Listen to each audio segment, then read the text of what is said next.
So, if you didn't have a chance to check out Take-Two Interactive's panel at E3 today, you didn't miss much. Just a few days ago, most of us were expecting to see some pretty exciting news from Take-Two's child game developer companies like 2K, Private Division, or the super mysterious Rockstar Games. Well, we didn't get to see anything from them regarding games at all, which is kinda interesting if you think about it, considering E3 is, and I quote, a trade event for the video game industry. The Entertainment Software Association organizes and presents E3, which many developers, publishers, hardware and accessory manufacturers use to introduce and advertise upcoming games and game-related merchandise to retailers and to members of the press. Now, unfortunately for us eager fans, Take-Two decided to do none of these things today, but rather talk about equity and inclusion. Yeah, that's what the fans of GTA want to hear about at E3. Now, this entire debacle went on for what felt like an hour, and it was pretty safe to say Twitch and YouTube chat weren't too happy about what they were seeing or hearing, myself included. Now, just a few weeks ago, I actually made a video about what we might expect to see at E3 during this Take-Two panel, with what most of us had expected at the bare minimum was news to come out surrounding GTA 5 Enhanced and Expanded. Yeah, that title that pretty much makes Take-Two most, if not all, of their money.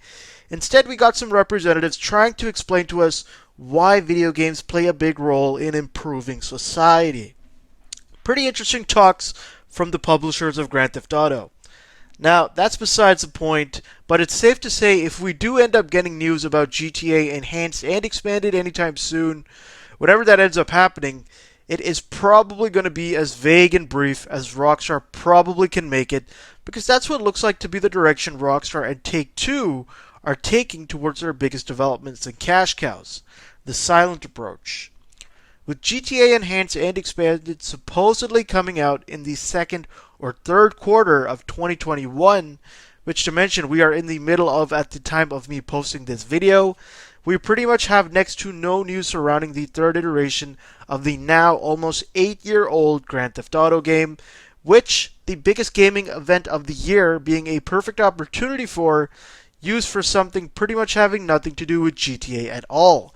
In fact, there wasn't even a single representative from Rockstar in the panel, but good thing we had USC Games there to tell us about inclusion and diversity. Thanks, Jim. Now, as much as I hate to rant about Rockstar and Take-Two, the direction they've been taking in the last year towards the GTA franchise is really starting to worry me about the game itself, and it's making Rockstar look like they're not thinking about what made them successful in the first place, their fans. Over the years, the communication we've got from Rockstar has really dwindled, especially in the last 2 years. I mean, we used to even get fact and questions from Rockstar with them answering questions about future DLCs. Can you believe that? Well, it's actually true. Just take a look at how many questions they used to answer here that would get completely ignored in today's day by them. Now we just have people spamming GTA 6 at every single thing Rockstar does. Now, obviously, I don't blame Rockstar for this, but a little more communication with their community would pretty much remove this problem entirely. Now, as a Rockstar supporter myself, like many of you probably are, I want GTA 6 to come out as much as the next guy. But if taking some more time on the game will stop it from being a microtransaction-focused cash cow like GTA Online has recently become for Take-Two, I'll happily wait an extra year or two or even 3, or however long it ends up taking. I'm interested to hear from you guys, though, on Take-Two at E3, and what you guys think is happening over at Rockstar Games right now, and whether Take-Two is puppeting them into destroying the GTA franchise. Thank you guys for listening, and as always, it's been Nick of Nick Plays Games, and I will see you guys eventually. Peace.